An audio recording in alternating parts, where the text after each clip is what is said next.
So, first of all, can you tell me how many planets in total there are in Zeta Reticuli? I have not counted them personally, but there are many. More The than 10? larger area, yes, More than 10? yes, Okay. at least 12 what I'm aware of. But again, it depends how far you reach out. There are at least 100 planets that are somewhat related to this culture from there, but it's likely not in the star system per se. Okay. Um, so do the planets orbit the two stars like an infinity symbol, or does each star have its own set of planets orbiting it? From where I'm looking at, it's two stars with planets orbiting around them. But again, there are also smaller stars that are located somewhere in distance that also have planets rotating around them. But I don't think there's anything that you would consider what you just shared, which is the case in some other systems. Okay. So, did your overall Zeta-Grey species evolve naturally, or were you engineered by some other species? From what we have been taught, we have been engineered. But there was also some self-engineering on our part. We took what we were given and worked on that. Again, we are not androids, what we were created.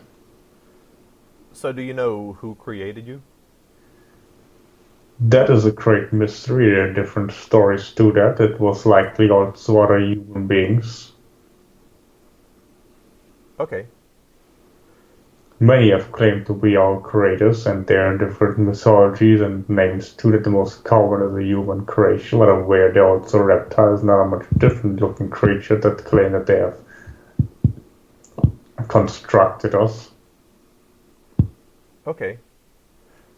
Um, so do all races in the Zeta Ray species have a hive mind, or do some have other types of governments? Most over here have what you would consider perhaps a hive mind, but mostly the top of our government has always been an outside race or species. We have rarely been self-governed, and when we have, it's usually a more collective, perhaps what you would call a hive mind, yes. We don't have one or two leaders, usually it's someone else in control, but we are usually telepathically on the same wavelength, so to speak. Okay. Uh, just I'm just asking out of curiosity, but are you allowed to say which species or whatever is in charge of your your species now? Currently, there's reptiles that are in charge, but there is just a certain group that you call Zeta-Grey. That's just a name that I'm very perhaps people on your world use. But there are other groups that are in charge of that are under the control. I cannot share much more at this point. Right, I understand. Um, so can you tell me a little bit about some of the other life forms that exist in Zeta Reticuli? Well, there are other human groups for certain that have come there and that have made certain experiments and created, for example, our people to some degree. And some of them are still there.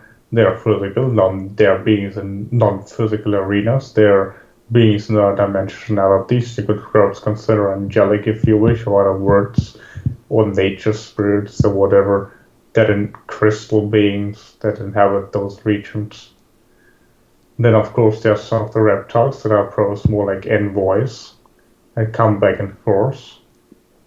Some have outposts installed, like, for example, some of your cultures when you plan to install outposts in other cultures, like an embassy, or more than that, perhaps a colony. And then there are other colonies that are next to them, and it's something like a rivalry also over a group, like in the African continent, for example, Okay, like the Chinese, for example. right. So are there any species that are native to Zeta Reticuli that have achieved space travel? Well, we are in one way or the other native to Zeta Reticuli. We've been engineered there, so we have space travel, yes. Okay. Are there any other species besides you? Yes, well, what you consider space travel depends greatly that crystal beings can jump planets without needing to have physical vehicles. The reptiles that come and go obviously have space travel, otherwise they couldn't come and go. And at least one of the human groups, there are several, have the capacity that developed them recently. Okay. What do these crystal beings look like? I mean, do they have arms and legs, and do they walk around, or are they just solid crystals? They are not solid, but they've, well, I don't know a better word than crystal being. They're entirely physical. They look like what you would term crystals. Okay. They are more like columns. Hmm. So do they have arms and legs? No, they have some form of appendages, but not like you consider them arms and legs. Okay. Interesting. Uh, so what You is? perhaps consider them wings like a butterfly. Oh, okay. What is the largest species in Zeta Reticuli? Perhaps some of the reptiles that come and go fairly large in terms of intelligent life, but they're also beings you would likely relegate to the animal kingdom, but they're also reptilian nature, but are quite large. They are in the seas of some planets. Okay. Some of your dinosaurs might remind you of them. Well, speaking of dinosaurs, were there ever, or are there still any large reptiles in the star system that roam around on land that look like dinosaurs? If you're referring to our star system, Yes. there are certainly some beings in the sea that are just shared, yes. On land, not so large ones, but smaller ones of a reptilian nature. You can tolerate if you want to. Okay. Not like any of your dinosaurs on Earth, but beings of reptilian nature, the larger, perhaps reminding you a little bit of a Komodo varan, Komodo dragon.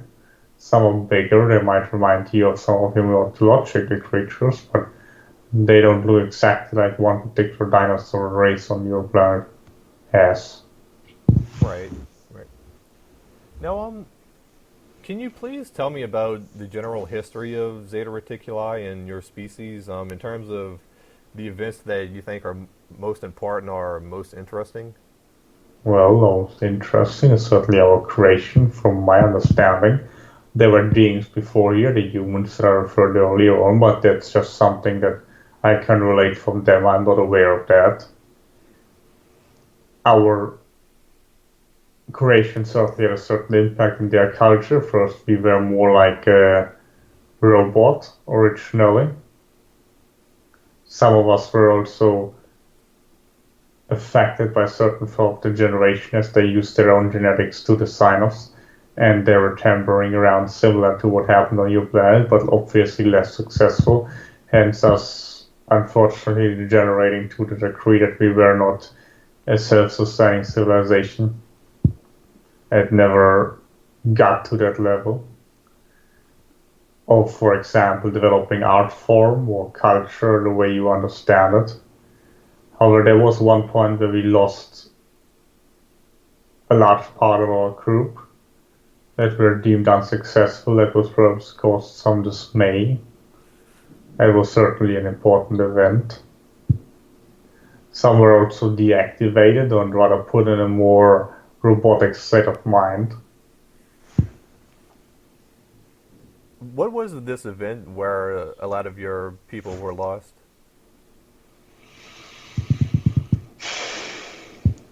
That was certainly an extreme, was considered no longer important by our creators, and also another group that was sent off to certain reptilian entities that had their own experiments that they conducted. We never saw them again, so we are not quite certain. But we're also aware that we collaborated with those same groups at other times, what you call this. Okay. Again, I'm just referring here to records. I have not been physically present by any of those. Okay. So, did the Zeta Greys have any involvement at all in the Orion Wars, or did you evolve afterwards? We were used in those wars on both sides. Okay. Um, now We you. are a very different set of consciousness at that time. Okay. You said before that you're able to travel faster than light speed. Um, I mean, can you tell me in general how you do this? Do you just use a system of wormholes, or do your ships literally travel through space faster than the speed of light? They teleport, yes, that's correct. It not as always is through what you consider a wormhole, but its principle is perhaps easier to understand, so yes. Okay. Um, so how are your hybrid programs working out overall? I mean, do you consider them to be successful in solving your genetic challenges? Personally, I'm not quite satisfied, but also not completely dissatisfied, but there's still great problems. There needs to be a solution if there should be a maintaining of the general species, but likely there will be simply a replacement with something else. But it's also due to the ones that are manipulating our genetic and manipulating your genetic and pairing them up and using them for certain experiments. Okay, We have no full control of that experiment currently. right. So, do you just collect DNA from humans on Earth, or do you also use it from humans on other planets or from other species entirely? We use this from different species and races all over the cosmos to see what works best, and some is compatible and others is not. Okay. Um, well, the final question that I have for you today, what do you, what do you personally hope for yourself and your species in the future?